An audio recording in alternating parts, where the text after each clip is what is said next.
खुदा यीशु मसीह की सलामती आपके साथ हो। Good morning. आज 18 अगस्त 2022 है। मत्ती रसूल का अंजीली बयान उसका 11वां बाब और 12वीं आयत में लिखा है, और यूहन्ना बपतिस्मा देने वाले के दिनों से अब तक आसमान की बादशाही पर जोर होता रहा है और जोरावर उसे छीन लेते हैं। आमीन।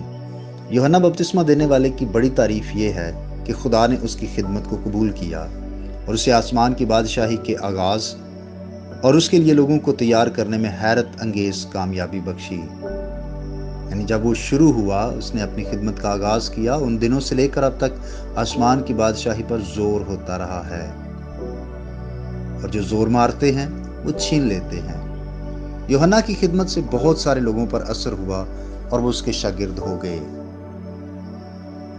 आसमान की बादशाही पर जोर से मुराद ये है, ये जोर मारना ताकत, कुव्वत, आरजू, इश्तियाक और कोशिश में सरगर्मी को जाहिर करता है।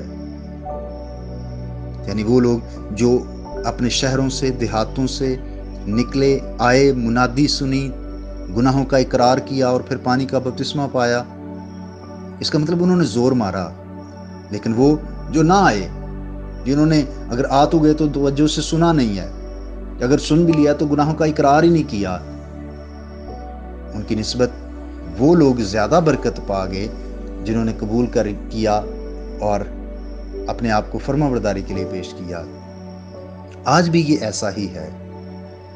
जो लोग जोश, सरगर्मी, इश्तियाक और दिलसोजी से खुदा के कामों में हिस्सा लेते हैं, वो पाकीज़ा जोर मारते हैं और वो दूसरों की निस्बत ज्यादा बरकत को हासिल करते हैं। एक भाई या बहन जो इबादत में आधा घंटा या घंटा लेट आता है, उसकी निस्बत वो लोग ज्यादा बरकत पा जाएंगे जो इबादत में शुरू से शामिल होते हैं, या वो जो इबादत से भी 10-15 मिनट पहले आ जाता है ताकि गिरजाघर की चीज़ों को भी देखे कि अगर कहीं पर कुछ सेट करने की ज़रूरत है तो वो उसको दुरुस्त करे। याद रखिए, जो लोग नेकी करने में कोशिश करते हैं कि इससे पहले कि कोई दूसरा करे, क्यों ना मैं कर लूं, वो ज्यादा बरकत पाते हैं। वो जोर मारते हैं और वो बरकत को छीन लेते हैं। वो दीनदारी की जिंदगी को मुश्किल नहीं समझते और बरकत हासिल किए बगैर पीछे नहीं हटते। याद रखिए, खुदा हाथ पर हाथ रखकर बैठने वालों को पसंद नहीं करता, बल्कि उनको जो मेहनत करते हैं, जो मुशक्कत करते हैं। इसलिए अजीज भाइयों और बहनों, आइए हम ईमान की दौड़ को अच्छे तौर से दौड़ें, हम ईमान की अच्छी कुश्ती लड़ें, हम इस रूहानी जंग को करें ताकि हम भी जोर मारें और हम बरकत को छीन लें, हम बरकत को हासिल करें, बरकत को पा लें।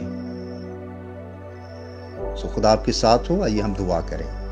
ऐ क़ुद्दूस प्यारे आसमानी बाप, तेरे बेटे यीशु के नाम से आज तेरा शुक्रिया अदा करते हैं कि तूने एक और दिन हमें अता किया, और शुक्रगुजार हैं कि तू हर रोज़ हमारा बोझ उठाता है, तू हर रोज़ हमारी फिक्र करता है। बख्श दे खुदा कि हम अपनी सारी फिक्रें तुझ पर डालने वाले हों, क्योंकि तू हमारी फिक्र करता है। प्यारे आसमानी खुदा, मैं बीमारों के लिए भी दुआ करता हूँ, ख़ास तौर पर भाई वजाहत के लिए, बेटी अलिशबा के लिए, बेटे अलीशा के लिए, और भी जो बीमार हैं, उन सब पर ऐ खुदा तेरा कादर मुतलिक हाथ पड़े और उन्हें तंदुरुस्ती दे। जो और किसी मुसीबत, दुख या तकलीफ में हैं, ऐ खुदा उनके साथ उनकी मदद कर और हम सब के ईमान को बढ़ा। हमें फर्माबरदारी का रूह बख्श दे ताकि आज के दिन में हम कोई भी ऐसा काम ना करें जो तेरी मर्जी के खिलाफ हो, बल्कि जिन जिन लोगों से हम मिलते हैं हम उनके लिए और वो हमारे लिए बरकत का बायस हों, मसीह के नाम से आमीन। मेरा नाम पास्टर बिशारत है और ये पैगाम आपको इवेंजेलिकल चर्च अट्टक की तरफ से भेजा गया। तक हमारा चैनल सब्सक्राइब नहीं किया तो अभी सब्सक्राइब करें और बेल आइकॉन को क्लिक करके हमारी लेटेस्ट वीडियोस के बारे में अपडेट जानें।